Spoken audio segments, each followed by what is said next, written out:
We have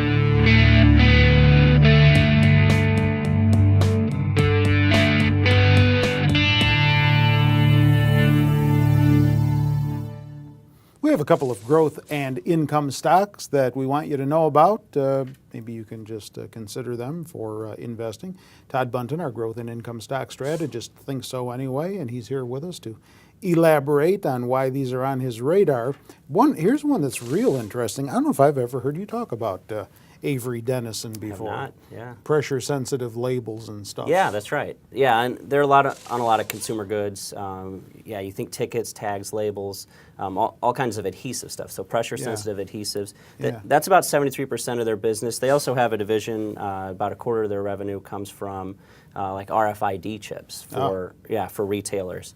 But they've been on a roll here. They've delivered 7 consecutive positive earnings surprises, and they just delivered their last beat on October 25th, and they saw about 4% growth in revenue, not bad. They're a global company, so they have exposure in the emerging markets, which have been a little weak, exposure in Europe, which is always kind of slow, even though that's starting to turn positive for them. They've been around forever. They have, yeah. But they were able to, they actually divested of some of their businesses July 1st, and they've kind of focused on restructuring and productivity, so they're able to turn low single-digit revenue growth into very strong earnings growth.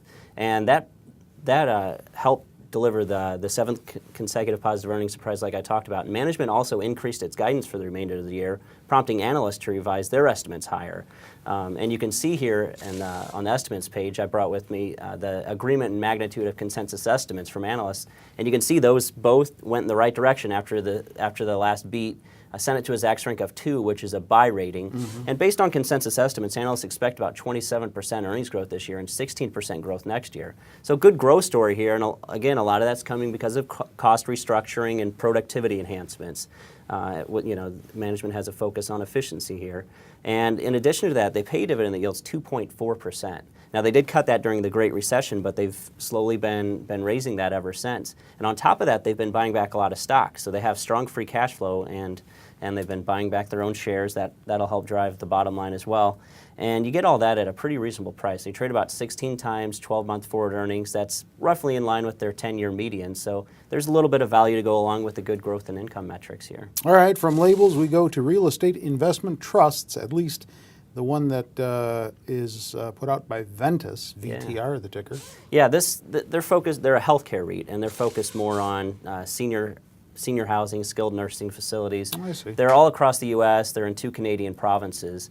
And they actually have delivered 7 consecutive positive earnings surprises as well. Last quarter, they saw a strong increase in same-store occupancy rates, and that drove net operating income meaningfully higher, and also prompted management to revise their guidance higher for the remainder of the year. And analysts followed suit, so they raised their estimates. And you can take a look at their pricing consensus chart. It's very solid here. You can see over the last several months, analysts have slowly increased their consensus estimates over the last several months. Like I said, 7 consecutive positive earnings surprises. So very good earnings momentum here.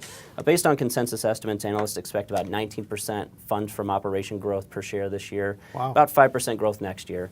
But the interesting thing about Ventas is all of their properties are private pay. So they're not backed by Medicare like a lot of other skilled nursing facilities. That is interesting. Yeah, and you think, okay, so maybe they're more economically sensitive during a recession, but actually they continue to increase their dividend throughout that. They pay a dividend that yields 4.4%, and over the last 10 years they've increased their dividend at a 10% compound annual growth rate. They didn't cut it during the Great Recession. So very good income to go along with that growth, and all that at a reasonable price. The stock's pulled back a little bit here, along with a lot of other REITs, because of the fear of a Fed taper and rising interest rates will drive people out of high dividend paying stocks like this. Although I personally don't expect the Fed to taper anytime soon. It'd be 2014 at the earliest, especially with Janet Yellen likely the new Fed chair. So we'll see on that. But right now they're trading about 14 times forward earnings. Historically they've traded at 15 times, so it's a small discount to that. I think that's a pretty fair price to get the growth in income here. Being private pay, though, does it make them any more vulnerable in an economic downturn. Right. That's So that, because then you get people who can't pay. right. That's kind of the fear, and I spoke a little bit about that. But if you take a look at their dividend now, you think of REITs, they have to pay out at least 90% of their earnings in the form of dividends to avoid paying tax on that money. Right. They didn't cut their dividend during the Great Recession, so that tells me that That's interesting. they still saw solid income. So All right. Well, do you own either of these? I do not. All right. We have other stock picks and stock picking strategies, and they're on our website, Zacks.com. If you're not there already, get on over and check them out with Todd. I'm Terry Ruffalo.